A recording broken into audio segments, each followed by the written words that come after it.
Okay. Hello everyone, good afternoon, Radhe Radhe. कैसे हैं आप लोग? तो गाइज, ये है हमारा एसएमसी का लेक्चर 3। लेक्चर 1 और लेक्चर 2 में हमने समझा था। लेक्चर 1 में हमने पढ़ा था कि एक अप ट्रेंड मार्केट क्या होता है। जैसे अगर आप ध्यान से देखोगे तो ये एक अप ट्रेंड का मार्केट है। लेक्चर 2 में हमने समझा कि डाउन ट्रेंड मार्केट क्या होता है और उसमें मार्केट कैसे चलती है।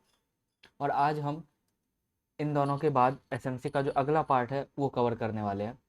प्रीवियस वीडियो के अकॉर्डिंग आपको पता था कि मार्केट क्या होता है। हायर हाइज और हायर लो बना करके चलती है जब वो एक अप ट्रेंड मार्केट में चल रही होती है। ठीक है। अप ट्रेंड मार्केट की पहचान क्या है गाइज? कि वो हमेशा एच को ब्रेक करता है और बीओएस क्रिएट करता है। डाउन ट्रेंड मार्केट का गाइज पहचान क्या था? वो हमेशा एल को ब्रेक करता है, मतलब लोअर लो को ब्रेक करता है और बीओएस करता है। ठीक है। लोअर हाई को हमेशा सेफ रखता है। लोअर हाई कब बनता था गाइज? जब कभी मार्केट ब्रेक ऑफ स्ट्रक्चर कर देता था, उसके बाद डिसाइड होता था कि ये पॉइंट मेरा क्या है, लोअर हाई है। क्लियर है? और फिर जाके जब मार्केट लोअर हाई के ऊपर बॉडी क्लोज कर देता था तो वो हमारा चेंज ऑफ कैरेक्टर कहलाता था। ये हमने अभी तक के 2 लेक्चर्स में पढ़े हैं। ठीक है। आज हम आगे कंटिन्यू करने वाले हैं इसे लेक्चर 3 में। आज का जो हमारा टॉपिक है गाइज, उसमें हम पढ़ेंगे इम्बैलेंस और फेयर वैल्यू गैप्स के बारे में। जैसे कि आ, मैं एक अप ट्रेंड का सिनेरियो लेता हूँ और मैं उसमें आपको बना के दिखाता हूँ। मान के चलते हैं कि ये मेरा एक अप ट्रेंड का मार्केट है। ठीक है। मीन्स मार्केट अपने आप को क्या कर रही है, बार बार ब्रेक ऑफ स्ट्रक्चर करके ऊपर लेके जा रही है। ये क्या है गाइज? ये एक ब्रेक ऑफ स्ट्रक्चर है। ये भी क्या है? ये भी एक ब्रेक ऑफ स्ट्रक्चर है। और जैसे ही ब्रेक ऑफ स्ट्रक्चर हो जा रहा है तो डिसाइड क्या हो रहा है कि ये जो पॉइंट है ये मेरा हायर लो बनते जा रहा है। ठीक है। यहाँ भी बीओएस हुआ था तो ये पॉइंट क्या था, मेरा हायर लो बना था। बीओएस कब हुआ होगा? जब बॉडी ऊपर क्लोज हुआ होगा। आप अगर प्रीवियस लेक्चर्स देखे हो तो आपको ये समझ में आ रहा होगा। अब आगे बढ़ते हैं। आज का टॉपिक इम्बैलेंस क्या होता है गाइस? 3 कैंडल के बीच का गैप। फॉर एग्जाम्पल, अगर मैं इस तरीके से एक कैंडल लूँ। ठीक है। एक कैंडल के अंदर क्या क्या होता है? उसकी विक होती है जो ये पतला वाला पार्ट है, और उसकी बॉडी होती है जो ये मोटा वाला हिस्सा है। ठीक है। अगेन ये एक सेकंड कैंडल है और ये एक थर्ड कैंडल है। ठीक है। तो अगर मैं इसमें बोलूँ आपको कि फर्स्ट कैंडल का हाई, तो आप क्या समझोगे? क्लियर है ना? फर्स्ट कैंडल का हाई से आपको ये समझना चाहिए कि ये हाई की बात कर रहा हूँ मैं। और थर्ड कैंडल का लो का मतलब ये। ठीक है। तो आपको क्या करना है, फर्स्ट कैंडल का हाई को ऐसे मार्क करके एक्सटेंड कर देना है, थर्ड कैंडल के लो को मार्क करके एक्सटेंड कर देना है। ठीक है। और ये जो बीच का जो ये जो गैप वाला एरिया बन गया ना, ये इसे ही इम्बैलेंस बोलते हैं। इम्बैलेंस का मतलब क्या होता है? इम्बैलेंस का मतलब, नाम से आपको क्या पता चल रहा है? कोई भी चीज़ एक बैलेंस स्टेट में थी और वो अचानक से कुछ एक सडन बाइंग या फिर एक सडन सेलिंग आई, जिसकी वजह से एक बड़ा कैंडल आ गया और वो इम्बैलेंस सिचुएशन को क्रिएट कर दिया चार्ट पे। मैं आपको एक नॉर्मल एग्जांपल से समझाता हूँ। मान के चलिए आप एक शॉप पे जाते हो, एक दुकान पे जाते हो और उससे कोई सामान खरीदते हो। फॉर एग्जांपल, एक शर्ट के खरीदने के लिए आप गए। ठीक है। कोई भी कपड़े की दुकान पे। अब उसके पास में अगर एक ही शर्ट है, उसके दुकान में एक ही शर्ट प्रेजेंट है और आप अकेले जाते हो, खरीदार क्या है, आप अकेले जाते हो, तो ऑब्वियस सी बात है ना, वो आपको उसी रेट में बेचेगा जिस जो शर्ट का रेट है। पर सोच के देखिए, आपके साथ 10 और लोग चले गए, पर शर्ट क्या है, अभी भी एक ही है और सबको वही शर्ट चाहिए, तो रेट क्या होगा? अचानक से स्पाइक कर जाएगा। शॉपकीपर के लिए क्या हुआ? फायदे का सौदा हुआ ना ये। वो तो उसे बेचेगा जो सबसे अच्छा रेट देगा। ऐसे सिचुएशंस की वजह से चार्ट पे भी क्या होता है, जब कभी भी मार्केट चल रही होती है, ठीक है, और अचानक से हैवी क्वांटिटी में बाइंग आ जाती है किसी की। फॉर एग्जांपल मान के चलते हैं, यहाँ से मार्केट नॉर्मली मेरी एक अप ट्रेंड को फॉलो कर रही थी और वो इस तरीके से पुल बैक लेती है एंड देन इस तरीके से अगेन ऊपर कंटिन्यू करना था। पर यहाँ पे क्या हुआ, अचानक से किसी ने हैवी क्वांटिटी में बाइंग लगा दी। अब उसके बाइंग के वजह से ये एक बड़ी कैंडल बन जाएगी, लाइक दिस। है ना? रेट क्या हुआ, अचानक से बढ़ गया। तो ये जो चार्ट पे ये जो चीज बना, ये फर्स्ट कैंडल का हाई और ये थर्ड कैंडल का लो, इसे क्या बोलते हैं? इसे ही इम्बैलेंस बोलते हैं। ठीक है। अब इसमें कुछ कलर्स को लेकर के कंफ्यूजन होता है बहुत सारी, कि कलर्स कैसे मार्किंग करें। फॉर एग्जांपल, अगर हम बाय साइड के लिए मार्क कर रहे हैं तो हमेशा याद रखिएगा ये जो बीच वाला कैंडल है ये हमेशा ग्रीन कलर का ही होगा, और उसके ऊपर और उसके बाद का कैंडल किसी भी कलर का हो उससे कोई फर्क नहीं पड़ता, वो तब भी कहलाएगा एक imbalance he. This is what, this is an imbalance. ठीक है। अब इम्बैलेंस तो चार्ट पे बहुत बार बनते हैं, है ना, बहुत जगह बनते हैं। फॉर एग्जांपल अगर मैं आपको दिखाऊं, चलते हैं हम लोग चार्ट पे। ठीक है। जैसे यहाँ पे देखिए, ये मेरा एक मार्केट चल रहा था, है ना। यहाँ पे अगर मैं इम्बैलेंस मार्क करूँ तो कैसे करूँगा, इस जगह पे करते हैं, यहाँ पे।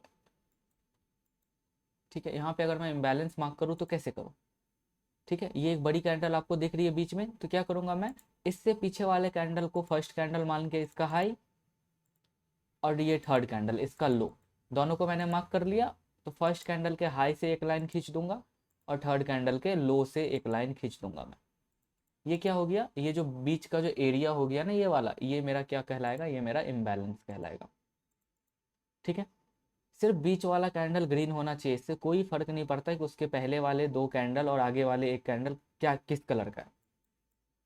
जैसे कि मैं और दिखाता हूँ, जैसे ये देखिए, यहाँ पे मुझे मार्क करना होगा तो कैसे करूँगा, फर्स्ट का हाई थर्ड का लो, मार्क कर दिया मैंने। अब मैं इस एरिया को एक्सटेंड कर दूंगा, ये मेरा इम्बैलेंस है। यहाँ पे मैं मार्क करूँगा तो कैसे करूँगा, फर्स्ट का हाई और थर्ड का लो। ठीक है। ये मेरा इम्बैलेंस है। ऐसे ही जब मैं सेल साइड के लिए करूँगा तो क्या करूँगा, सेल साइड के लिए बीच वाला कैंडल क्या होना चाहिए, हमेशा रेड होना चाहिए। ठीक है। जैसे कि यहाँ पे ये, अब मैं फर्स्ट का लो करूँगा और थर्ड का क्या करूँगा, हाई करूँगा।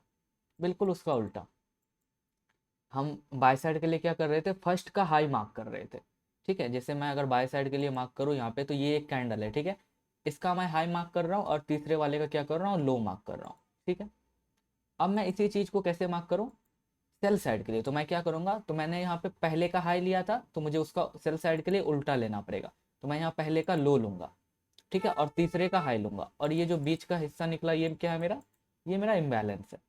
ठीक है। तो चार्ट पे इम्बैलेंस बहुत जगह बनते हैं, और इम्बैलेंस असल में क्या दिखाते हैं, एक हैवी क्वांटिटी में बाइंग या सेलिंग को, जो कि कौन कर सकते हैं, इंस्टीट्यूशंस कर सकते हैं, बैंक कर सकते हैं, है ना, बड़े बड़े लोग कर सकते हैं।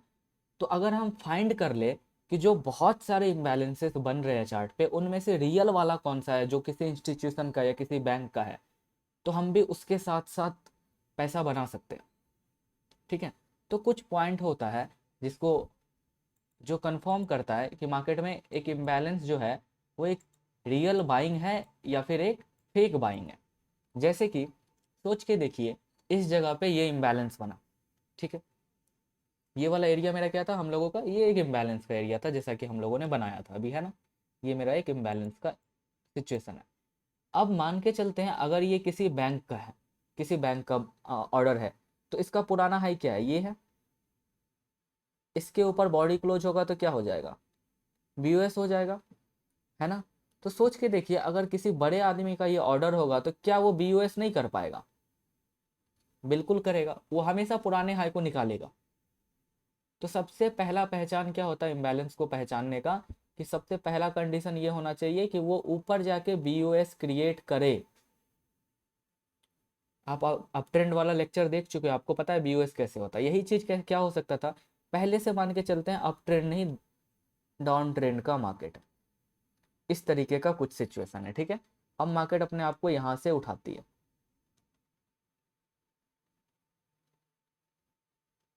ऐसा कुछ। ठीक है। ये मान लेते हैं मेरा क्या है, ये मेरा एक इम्बैलेंस है। अब पहले से क्या था, मेरा डाउन ट्रेंड का मार्केट था, तो इस केस में बीओएस तो होगा नहीं। तो अगर ये इम्बैलेंस किसी रियल आदमी का बाइंग या सेलिंग होगा, तो वो क्या करेगा, वो इस बार चेंज ऑफ कैरेक्टर क्रिएट करेगा। तो बीओएस ऑब्लिक CHO CH, इन दोनों में से कोई एक चीज क्रिएट होना चाहिए, तभी कंफर्म होता है कि वो इम्बैलेंस एक रियल बाइंग या फिर एक रियल सेलिंग का ऑर्डर है किसी इंस्टीट्यूशन का। ठीक है। किसी बड़े इंस्टीट्यूट का। पहला कंडीशन बीओएस या चेंज ऑफ कैरेक्टर।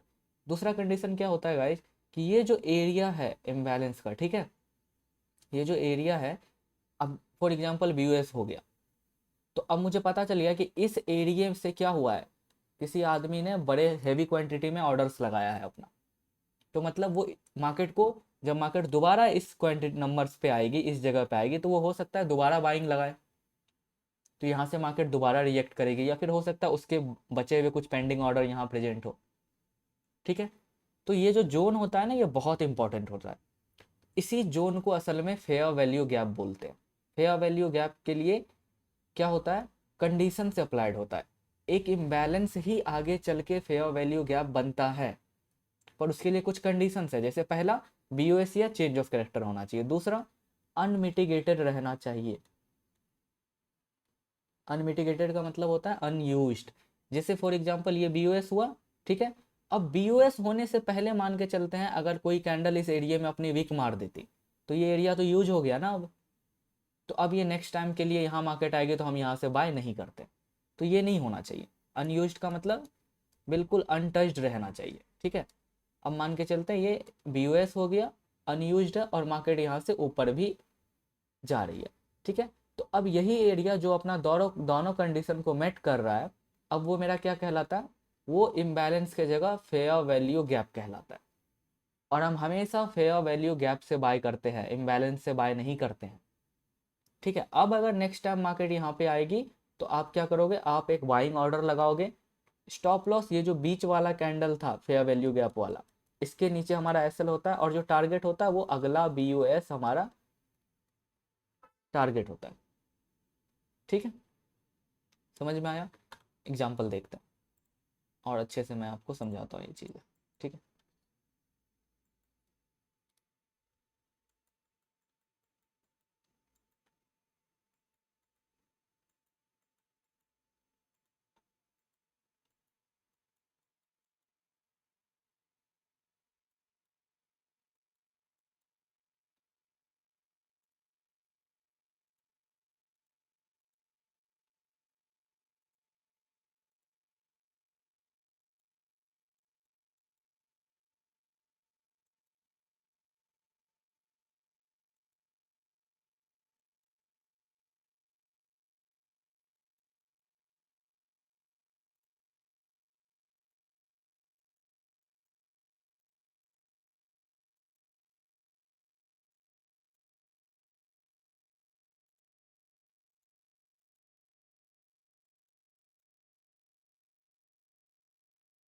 ओके।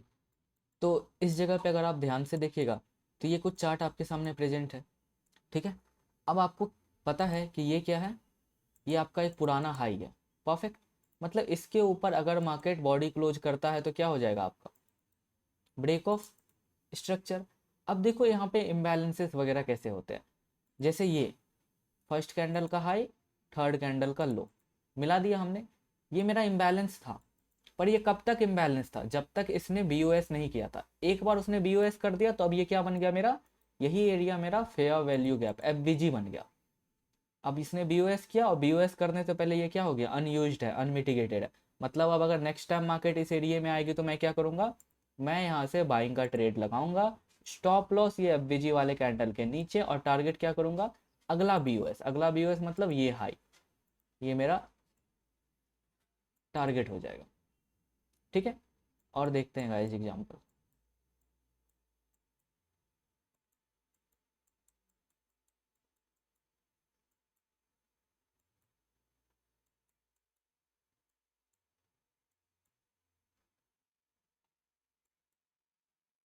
और सेम चीज जैसे बीओएस या ऑब्लिक मैंने चेंज ऑफ कैरेक्टर लिखा था, उसका मतलब क्या होता है, मतलब अगर कोई डाउन ट्रेंड का मार्केट चल रहा है इस तरीके से, ठीक है, तो यहाँ पे बीओएस तो होगा नहीं, तो यहाँ पे क्या होगा, यहाँ से मार्केट ने अपने आप को उठाया, इस हाई के ऊपर बॉडी क्लोज कर दिया, तो ये क्या हो गया, ये हो गया आपका चेंज ऑफ कैरेक्टर।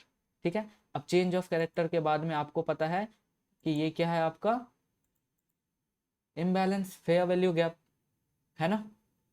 तो नेक्स्ट टाइम मार्केट अगर यहाँ पे आती है तो आप यहाँ से क्या कर सकते हो, बाय कर सकते हो। उसके ऊपर भी देखो एक और फेयर वैल्यू गैप प्रेजेंट है, दिस वन। पर यहाँ से मार्केट ऊपर नहीं उठी, ये क्यों हुआ ऐसा, ये प्रीमियम और डिस्काउंट की वजह से होता है। फिबोनाची लगा के जब आप यहाँ से यहाँ तक देखोगे तो आपको पता चलेगा ये जो ऊपर वाला एफ है, ठीक है, ये 0.5 के ऊपर है। 0.5 से देखो, 0.5 का मतलब होता है 0.5 के ऊपर वाली चीज महंगी, नीचे वाली चीज सस्ती। अब अगर आप मार्केट में जाते हो कोई भी चीज़ खरीदने के लिए, तो कैसे खरीदते हो? सेम सामान अगर कोई दो रेट पे बेच रहा है तो क्या करोगे? सस्ता वाला खरीदोगे या महंगा वाला खरीदोगे? सस्ता वाला, क्योंकि सामान तो सेम है। तो मार्केट क्या किया? ऊपर वाले को यूज करके गया क्या ऊपर? नहीं, क्योंकि ऊपर वाला क्या है, डिस्काउंट में नहीं है। 0.5 के नीचे वाला एफबीजी क्या होता है? डिस्काउंट वाला होता है। पर उसने देखो कितना चालाक है मार्केट, उसने फिर भी लोगों को ट्रैप करने के लिए इस एफबीजी पे एक मॉर्निंग स्टार दिया। आप भी यहाँ पे बाय कर लेते हो, है ना? और फिर क्या होता है, अगेन वो रेड कैंडल बना के आपको बाहर कर देता है। और फिर उसके बाद वो ऊपर जाके क्या होता है, टारगेट देता है। आपको क्या लगता है कि अरे मेरे लिए ट्रेडिंग है ही नहीं, सिर्फ मुझे देखो बाहर किया और फिर टारगेट दे दिया। मार्केट को आपका नाम तक नहीं पता है, सच पूछो तो। वो क्यों करेगी आपके साथ ऐसा? It happens just because of lack of your knowledge. आपको नहीं पता था कहाँ बाई करना है, इस वजह से हुआ। अगर आपको पता होता है कि प्रीमियम वाला हम महंगे में नहीं खरीदते, डिस्काउंट वाला, अब दो एफबीजी है तो क्या करूंगा, सीधी सी बात है, फिबोनाची लगाऊंगा यहाँ से लेके यहाँ तक, और देखूंगा जो 0.5 के नीचे है उसको इस्तेमाल करूंगा, 0.5 के ऊपर वाले को ऐसे ही छोड़ दूंगा। आने वाले लेक्चर्स में मैं प्रीमियम डिस्काउंट जब पढ़ाऊंगा तो इस चीज़ को आपको डिटेल में पढ़ाऊंगा, है ना? तो आपको समझ में आएगा ये क्या होता है। पर ऐसा कभी नहीं होता कि मार्केट बस आपके साथ ऐसा कर रही है, बाकी आप मार्केट को सच पूछो तो आपका नाम भी नहीं पता। क्यों करेगी आपके साथ ऐसा, है ना? तो इन सब चीज़ों में मत रहिए।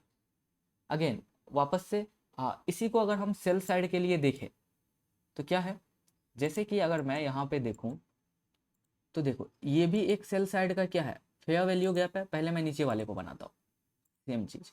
ये क्या है गाइज, ये मेरा एक सेल साइड का एफवीजी है, बिल्कुल।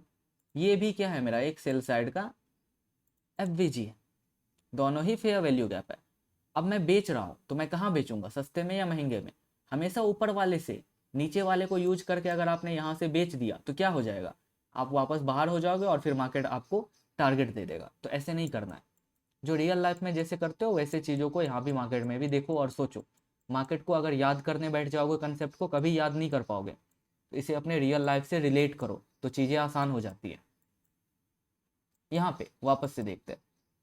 अब इस जगह पे ध्यान से देखिए, अब मार्केट का ट्रेंड क्या है। यहाँ पे मार्केट लोअर लोज में चल रही है, एक डाउन ट्रेंड मार्केट है हमारा, है ना?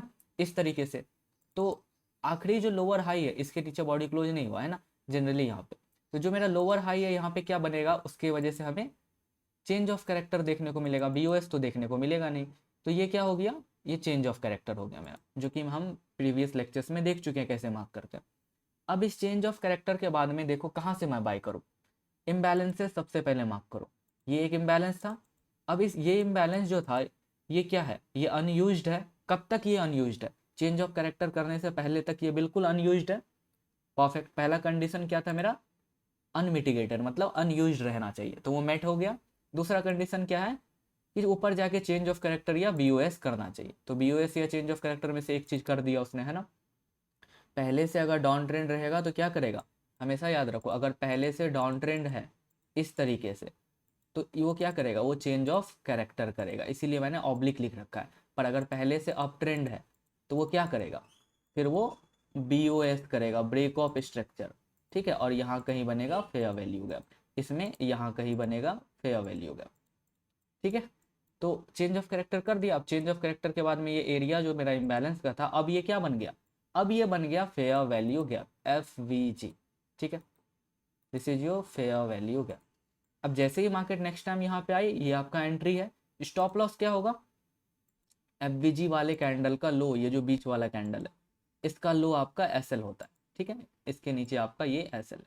ठीक है, टारगेट क्या होता है गाइज, अगला ब्रेक ऑफ स्ट्रक्चर आपका टारगेट होता है, this one, this is your target. Easily आप ध्यान से देखोगे तो आपको मार्केट बार बार टारगेट देते हुए दिखाई देगी, है ना? पर कुछ लोग क्या करते हैं, जैसे आप जनरली यहाँ पे देखोगे तो ये भी एक इम्बैलेंस है, but this is just an imbalance, this is not an fair value gap. हम लोग बाई करते हैं फेयर वैल्यू गैप पे, इम्बैलेंस पे कभी बाइंग नहीं करते हैं, क्योंकि इम्बैलेंस कंफर्म ही नहीं होता है कि किसी बड़े लोगों का ऑर्डर है या नहीं है। पर जब वो इम्बैलेंस फेयर वैल्यू गैप बन जाता है तो वो कंफर्म हो जाता है कि वो किसी बड़े आदमी का ऑर्डर था, और नेक्स्ट टाइम भी जब मार्केट वहां आएगी तो वहां से मार्केट उठेगी। ठीक है, इस तरीके से गाइस चीज़ों को सीखिए और समझिए। This was the lecture third. Lecture fourth में हम लोग डिस्कस करेंगे प्रीमियम एंड डिस्काउंट के बारे में, कि जब एक से ज़्यादा फेयर वैल्यू गैप अवेलेबल होता है तो वहाँ पे कैसे चीज़ों को देखते हैं, कैसे एनालाइज करते हैं। ठीक है, और कोई डाउट हो तो आप मुझे इंस्टाग्राम पे फॉलो कर सकते हो, है ना। मैं लास्ट में आपको लगा दूंगा इंस्टाग्राम आईडी, और आप मुझसे वहाँ से पूछ सकते हो। Thank you everyone, till then good night, bye bye, Radhe Radhe.